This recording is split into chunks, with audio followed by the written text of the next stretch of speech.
We've had 35 law enforcement officers working this case. We've interviewed almost 200 people. 5,500 pages have been submitted.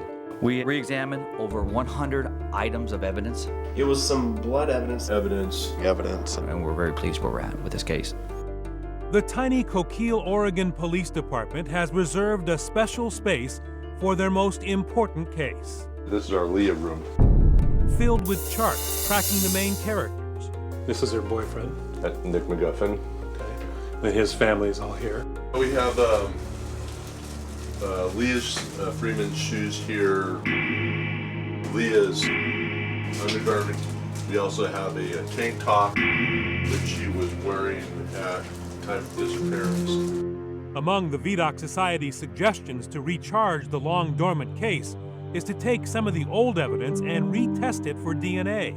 And they're going to be reviewing this for any evidence that may have been missed.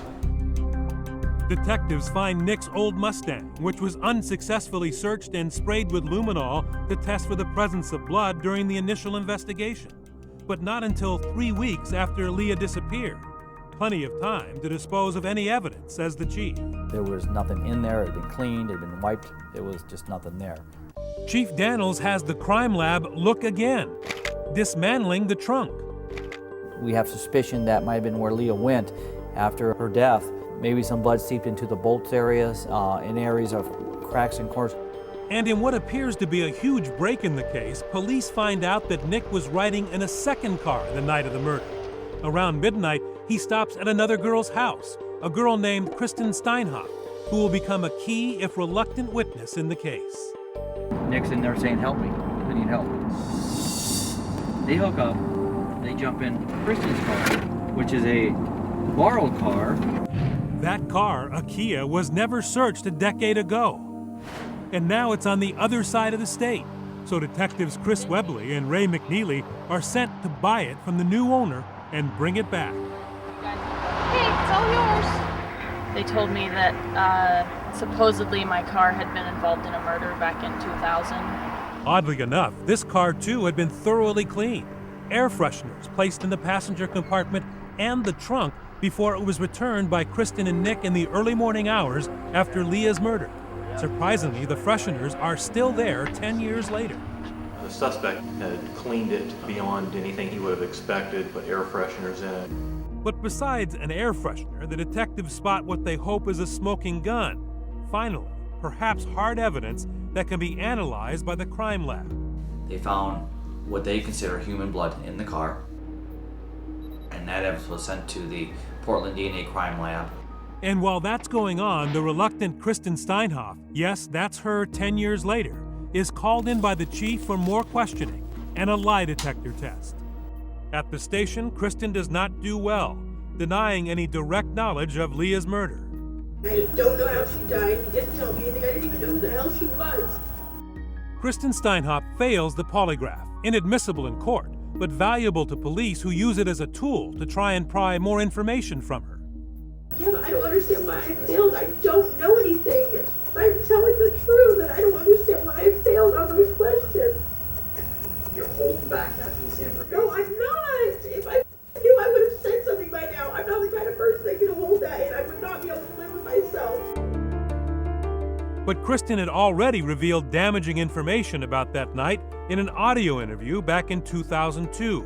While Nick and Kristen were supposedly looking all night for Leah, they were actually doing drugs and fooling around. He just tried to kiss me.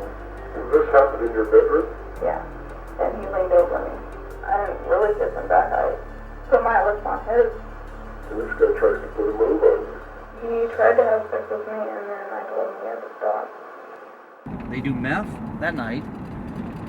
Nick tries to make the move on her to the point where fondling her breast, kissing on her, his pants are off where she sees his penis.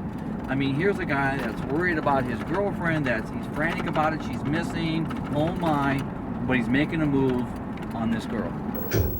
Finally, it's getting so interesting, the prosecutor, Paul Frazier, joins the questioning, just in time to hear Steinhoff say, while she doesn't have direct knowledge of what happened to Leah, she did get the feeling Nick was involved. He didn't tell me that he had anything to do with it. Just the way he was acting would make me think that he did. her out that night. He was acting so weird. He changed clothes that night. From the time she saw him at 9 till she saw him at 12:30 in the morning, he had changed clothes. And perhaps most incriminating, according to police, is what Kristen says happened next, claiming Nick threatens to harm her if she gives him up. He started saying to keep my mouth shut. Then I kind of figured maybe he did have something to do with it. This is the way he was acting. The Kia, the car Kristen was driving that night, is looking better and better to the cops as the vehicle used to dispose of Leah's body on this lonely road outside Coquille. Any idea on a rush case? I mean, what type of time frame are we talking to get DNA? But investigators have to wait 3 full weeks for the crime lab to finish its testing and confirm their theory scientifically. Anticipation is high as the call from the lab comes in. On the other side of the line is Oregon State Police DNA analyst Susan Horman. The samples I received was a cutting from the driver's seat cover, a swab from the driver's side rear floorboards, the rear passenger side floorboard, and then the front driver's side floorboard. But despite the meticulous testing, the new DNA is a major disappointment. No match. The fact, hey, this is going to be Leah's blood, and of course, it wasn't. So it was an emotional letdown. How will police recover? Is this case viable to take the prosecution, or is it the case it just is one of those unsolvable? Is there enough evidence to make an arrest? And why would an 18-year-old boy kill his devoted girlfriend? The police talk motive.